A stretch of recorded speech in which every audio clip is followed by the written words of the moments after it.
নমস্কার বন্ধুরা, BM news চ্যানেলে আপনাদের স্বাগত জানাই। প্রথমেই থাকছে সংবাদ শিরোনাম। শুভেন্দু সুকান্তর মিছিলে পড়ল ডিম। উচ্চশ্রী নয়, এবার প্রাথমিক শিক্ষক বদলি নিয়ে বড় নির্দেশ বিচারপতি মান্থার। কাকে বাঁচানোর চেষ্টা করছে সন্দেশখালী মামলায় সুপ্রিম কোর্টে ধাক্কা রাজ্যের। জেসিবি নয়, চোপড়া কাণ্ডে নির্যাতিতা এফআইআর দায়ের করল সেলিম মালব্যের বিরুদ্ধে।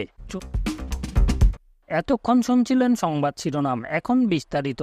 তার আগে আপনারা ভিডিওটি কোথা থেকে দেখছেন আমাদের কমেন্ট করে অবশ্যই জানাবেন। আর ভিডিওটি ভালো লাগলে অবশ্যই লাইক করে চ্যানেলটি সাবস্ক্রাইব করে পাশে থাকা বেল আইকনটি টিপতে ভুলবেন না। শুভেন্দু সুকান্তর মিছিলে পড়ল ডিম। আগামী 10 তারিখে রয়েছে উপনির্বাচন, আর উত্তর দিনাজপুরের রায়গঞ্জে শেষ দিনের প্রচারে গিয়েছেন বিজেপির রাজ্য সভাপতি সুকান্ত মজুমদার ও বিধানসভার বিরোধী দলনেতা শুভেন্দু অধিকারী। অভিযোগ, বিজেপির সেই মিছিলে কেউ বা কারা ছুড়েছে ডিম। সুকান্ত ও শুভেন্দুর দাবি, তৃণমূলের লোকেরাই এই কাণ্ড ঘটিয়েছে। এদিন দুপুরে শিলিগুড়ির মোড় থেকে বিজেপির মিছিল শুরু হয়। রায়গঞ্জের বিজেপি প্রার্থী মানুষ ঘোষের সমর্থনে সেই মিছিল উপস্থিত ছিলেন সুকান্ত ও শুভেন্দু। অভিযোগ, মিছিল শিলিগুড়ির মোড় থেকে একটি বাড়ির ছাদ থেকে লক্ষ্য করে ডিম ছোড়া হয়। এই প্রসঙ্গে সুকান্ত মজুমদার বলেন, ভাইপো বাহিনীর কাজ শিশিদের লোকের কাজ, কাপুরুষের মতো আচরণ করে এরা। লড়াই করার ইচ্ছা থাকলে সামনে এসে লড়াই করুক। ছাদ থেকে লুকিয়ে ডিম মারা হচ্ছে আমাদের দিকে। এটা রায়গঞ্জের সংস্কৃতি নয়। আমি তো এখানকারই মানুষ, কোনোদিন এই সংস্কৃতি দেখিনি। এই জঘন্য সংস্কৃতি ভাইপোর লোকেরা আমদানি করেছে। অপরদিকে শুভেন্দু অধিকারী বলেন, রায়গঞ্জের ভোটের মিছিলে এর জবাব দেব। এটা কোনো আক্রমণ নয়, দৌলিয়া রাজনীতির নিষ্ক্রিয় পরিচয়। এটা তৃণমূলের মতো নোংরা লোকেরাই করতে পারে। তবে এই প্রসঙ্গে এখনো পর্যন্ত তৃণমূলের কোনো প্রতিক্রিয়া মেলেনি। জেসিবি নয়, চোপড়া কাণ্ডে নির্যাতিতা এফআইআর দায়ের করল সেলিম মালব্যের বিরুদ্ধে। চোপড়া কাণ্ডে নয়া মোড়, কেন ভাইরাল করা হয়েছে মারধরের ভিডিও। এবার সিপিএম নেতা মোহাম্মদ সেলিম ও বিজেপি আইটি সেলের প্রধান অমিত মালব্যের বিরুদ্ধে অভিযোগ দায়ের। 30 জুন এফআইআর দায়ের করেছে নিগৃহীত মহিলা। এফআইআর নথি প্রকাশ্যে আসতে রাজ্য রাজনীতিতে সরগোল। এই মহিলা কি কোনো চাপের মুখে পড়ে এ ধরনের এফআইআর দায়ের করেছে, তা নিয়ে শুরু হয়েছে জলঘোলা। নির্যাতন যারা করলো তাদের বিরুদ্ধে এফআইআর নয়, তা নিয়ে প্রশ্ন উঠছে। সূত্রের খবর, অমিত মালব্য এবং মোহাম্মদ সেলিমের বিরুদ্ধে আইটি 1, 66A, 66E এবং 67A ধারায় মামলা করেছে পুলিশ। প্রসঙ্গত, চোপড়ায় রাস্তায় ফেলে মহিলা ও পুরুষ সঙ্গীকে মারধরের ঘটনার ভিডিও প্রকাশ্যে আসতে পুলিশ তৎপর হয়ে মামলা দায়ের করে মূল অভিযুক্ত জেসিবিকে গ্রেপ্তার করে। কিন্তু তারপরেই আতঙ্কে ছিল নির্যাতিতার পরিবার ও গ্রামের বাসিন্দারা, কারণ জেসিবির ভাই আলমগীর ও তাদের দলবল গ্রামে দাপিয়ে বেড়াচ্ছিল। অভিযোগ, কোর্টে মারধরের ভিডিও ভাইরাল করতে পারে এমন সন্দেহে গ্রামের বাড়ি বাড়ি ঘুরে শাসিয়ে আসছিল বলে অভিযোগ। ফলে ভাঙচুর ও তাণ্ডবের অভিযোগ ওঠে। এমনকি জেসিবির গ্রেপ্তারের পর ক্যামেরার সামনে মুখ খুলেছেন নির্যাতিতার মা। তিনি বলেন যে ভিডিওটা করেছে তার আমি শাস্তি চাই। ভাইরাল করে আমার ধর্মটা নষ্ট করেছে, যে ভাইরাল করেছে তাকেই আমি চাই। এই ঘটনার পর মহিলা ও এফআইআরে স্বাভাবিকভাবে হাজার প্রশ্ন তুলে দিচ্ছে।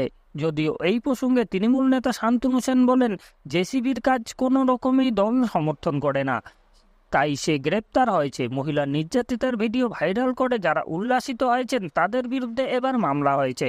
প্রসঙ্গত, গত মাসের 30 তারিখে দুপুরে একটি ভিডিও প্রকাশ্যে আসে যা শোরগোল ফেলে দেয় বাংলায়। একটি ভিডিও ভাইরাল হয়, তাতে দেখা যায় যে জেসিবি এক ছড়া নিয়ে এক যুবককে রাস্তায় ফেলে মারধর করছে। তালিবানি কায়দায় মারধরে সেই ভিডিও ভাইরাল হতেই শোরগোল পড়ে যায় গোটা বাংলায়, আজ পড়ে জাতীয় স্তরেও। রাতেই গ্রেপ্তার হন জেসিবি। উচ্চশ্রী নয়, এবার প্রাথমিক শিক্ষক বদলি নিয়ে বড় নির্দেশ বিচারপতি মান্থার। প্রাথমিক শিক্ষকদের বদলি এবার অফলাইনে। উচ্চশ্রী পোর্টাল বন্ধ থাকায় শিক্ষক বদলি আটকে থাকবে, এই যুক্তি মানা হবে না বলে সোমবার বুঝিয়ে দিল কলকাতা হাইকোর্ট। সোমবার একটি বদলি সংক্রান্ত মামলায় কলকাতা হাইকোর্ট বিচারপতি রাজাশেখর মান্থার এজলাসে বিচারপতির পর্যবেক্ষণে প্রাথমিক শিক্ষক বদলির ক্ষেত্রে উচ্চশ্রী পোর্টাল বন্ধ থাকার যুক্তি আর কার্যকর হবে না। মামলাকারী এক শিক্ষিকা, তার থ্যালাসেমিয়া রয়েছে, তার মেয়েরও শ্বাসকষ্ট। তিনি বদলির আবেদন করেছিল, তবে এখনো কোনো সদুত্তর বোর্ড তাকে দিতে পারেনি। সেই মামলায় বিচারপতি রাজাশেখর মান্থার নির্দেশে এখন থেকে প্রাথমিকের সব বদলির আবেদন অফলাইনে বিবেচনা করতে হবে বোর্ডকে। ফলে 29শে সেপ্টেম্বর 2022 থেকে পোর্টাল বন্ধ থাকায় বদলি আটকে থাকায় যে সমস্যার সমাধান হলো বলেই মনে করছে আইনজীবীরা। আদালতের বক্তব্য, এখন থেকে অফলাইনে যত আবেদন আসবে সমস্ত আবেদনেই একইভাবে বিবেচনা করতে হবে বোর্ডকে। প্রায় 3 বছর ধরে উত্তর দিনাজপুরের প্রাথমিক স্কুলে পড়ান মামলাকারী ওই শিক্ষিকা। থ্যালাসেমিয়া আক্রান্ত ওই শিক্ষিকার বছর 5 মেয়ের শ্বাসকষ্টজনিত সমস্যা রয়েছে, তাই তিনি বীরভূমে নিজের বাড়ির কাছে বদলি চান। এদিকে রাজ্য শিক্ষক বদলি হয় উচ্চশ্রী পোর্টালের মাধ্যমে, কিন্তু বিভিন্ন মামলার কারণে উচ্চশ্রী আবেদন গ্রহণ আপাতত বন্ধ। বিচারপতির বক্তব্য, কোনো কারণেই যদি অনলাইনে আবেদন বন্ধ থাকে অফলাইনে কেন নয়, কারণ বহু শিক্ষক শিক্ষিকা রয়েছে যারা গুরুতর সমস্যায় রয়েছে। এরপরেই বিচারপতি মান্থা নির্দেশ দেন শিক্ষক দপ্তর যেন মামলাকারীদের আবেদন খতিয়ে দেখে, প্রয়োজনে অফলাইনে নিজের বক্তব্য জানাতে পারবেন মামলাকারীরা। এমনই নির্দেশ দিল বিচারপতি মান্থা। কাকে বাঁচানোর চেষ্টা করছে? সন্দেশখালী মামলায় সুপ্রিম কোর্টে ধাক্কা রাজ্যের। সন্দেশখালী মামলায় সুপ্রিম কোর্টে ধাক্কা রাজ্যের। সিবিআই তদন্তের বিরুদ্ধে রাজ্যের আর্জি খারিজ শীর্ষ আদালতে। সুপ্রিম কোর্টের প্রশ্ন, কাকে বাঁচানোর চেষ্টা করছে রাজ্য? সন্দেশখালী মামলায় আগেই সিবিআই তদন্তের নির্দেশ দিয়েছিল কলকাতা হাইকোর্ট। সেই নির্দেশকে চ্যালেঞ্জ করে সুপ্রিম কোর্টে যায় রাজ্য। সুপ্রিম কোর্টের বিচারপতি বি.আর. গাইভ এবং বিচারপতি কে.বি. বিশ্বনাথের ডিভিশন বেঞ্চের প্রশ্ন, যেখানে সন্দেশখালী নারী নির্যাতনের এত অভিযোগ উঠেছে, যেখানে যৌন হেনস্থার অভিযোগ উঠেছে, সেখানে কেন রাজ্য আলাদা করে আগ্রহ দেখাচ্ছে? প্রসঙ্গত, চলতি বছরের শুরুতেই রেশন দুর্নীতি মামলায় সন্দেশখালী শেখ শাহজাহানের বাড়িতে ইডির অভিযান দিয়ে যে অধ্যায়ের সূচনা হয়েছিল লোকসভা নির্বাচনের আবহে, সেই সন্দেশখালী একেবারে জাতীয় রাজনৈতিক কেন্দ্রবিন্দু হয়ে দাঁড়িয়েছে। জমি দখল, নারী নির্যাতন, তৃণমূলের নেতাদের বিরুদ্ধে অত্যাচারের অভিযোগ তুলে একের পর এক বাঁশ, লাঠি এবং গাছের গুঁড়ো নিয়ে রাস্তায় নেমে পড়েছিল গ্রামের মহিলারা। রাস্তায় জ্বলছিল আগুন। নারী নির্যাতনের একের পর এক ভয়ঙ্কর অভিযোগও ওঠে। সন্দেশখালীর মহিলাদের উপর নির্যাতন এবং জমি দখল করার অভিযোগ নিয়ে মামলা করেছিল কলকাতা হাইকোর্ট। প্রধান বিচারপতির ডিভিশন বেঞ্চ সিবিআই তদন্তেরও নির্দেশ দেয়। সেই সময় হাইকোর্টের তরফ থেকে প্রশ্ন করা হয়েছে, এতদিন হয়ে যাওয়ার পরেও কেন শেখ শাহজাহান গ্রেপ্তার হচ্ছে না? রাজ্য এই নির্দেশকে চ্যালেঞ্জ করে সুপ্রিম কোর্টে যায়। গত 29 তারিখ শীর্ষ আদালতে মামলাটি ওঠে, কিন্তু সে সময় রাজ্যের তরফে আইনজীবী অভিষেক মান্নু প্রশ্ন করেছিলেন।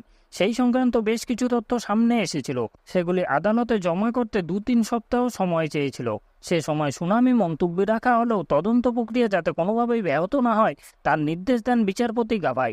এদিন শুনানিতে সুপ্রিম কোর্টের পর্যবেক্ষণ, নারী নির্যাতন এবং ভয়ঙ্কর অভিযোগ যেখানে রয়েছে, সেখানে রাজ্য কেন সিবিআই এর তদন্তের বিরোধিতা করছে? তবে কি কাউকে আড়াল করার চেষ্টা করছে রাজ্য?